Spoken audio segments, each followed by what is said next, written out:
नागपूरमध्ये railway coach अटेंडंटच्या मदतीनं मुंबईवरनं MD ड्रग्सची तस्करी केली जात असल्याचा प्रकार उघडकीस आलाय।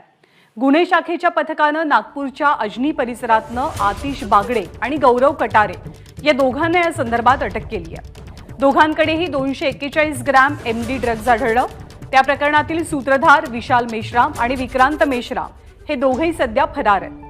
या टोळीनं मुंबईत येणाऱ्या रेल्वेमधील कोच अटेंडंटच्या माध्यमातून तस्करी सुरू केली होती। रेल्वे कोच अटेंडंटला मुंबईतनं नागपूरपर्यंत पार्सल आणण्यासाठी प्रत्येक वेळेला 5,000 रुपये दिले जायचे। दरम्यान रेल्वे कोच अटेंडंटला त्या पार्सलमध्ये नेमकं काय आहे याची कल्पना होती की नाही हे मात्र अद्याप स्पष्ट नाहीये। रजत वशिष्ठ आपल्या सोबत आहेत। रजत, हे रॅकेट उद्ध्वस्त करण्यात यश कसं मिळालंय?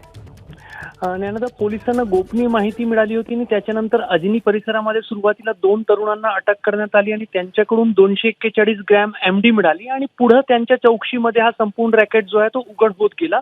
नागपुरात गेले अनेक महिने नियमितपणे एमडीची तस्करी होते आणि पुणे किंवा मुंबईमधून रेल्वेच्या माध्यमातून हे जे तस्कर आहे कुणाला तरी तरुणाला मुंबईला किंवा पुण्याला पाठवतात आणि त्याच्या माध्यमातून हे एमडी ड्रग्स नागपुरात आणले जात असल्याचे अनेक वेळेला उघड झालेले होते।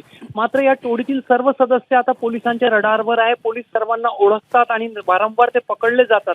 त्यामुळे या टोळीनं नवीन शक्कल लढवली होती आणि जे रेल्वे कोच अटेंडंट आहे त्यांना मुंबई किंवा पुण्यामध्ये हे पार्सल जे आहे ते दिले जातात आणि नागपूरला आमच्या अमक्या व्यक्तीकडे हे पार्सल देण्यात यावे अशी विनंती केली जाते आणि रेल्वे कोच अटेंडंटच्या माध्यमातून सुरक्षितरित्या हे पार्सल जे आहे ते नागपूरपर्यंत पोहोचत होते। मात्र जेव्हा या 2 तरुणांची कसून चौकशी केली त्याच्या माध्यमातून हे माहीत पडलंय की रेल्वे कोच अटेंडंटला पैसे देऊन हे पार्सल नागपुरात आणले जात होते।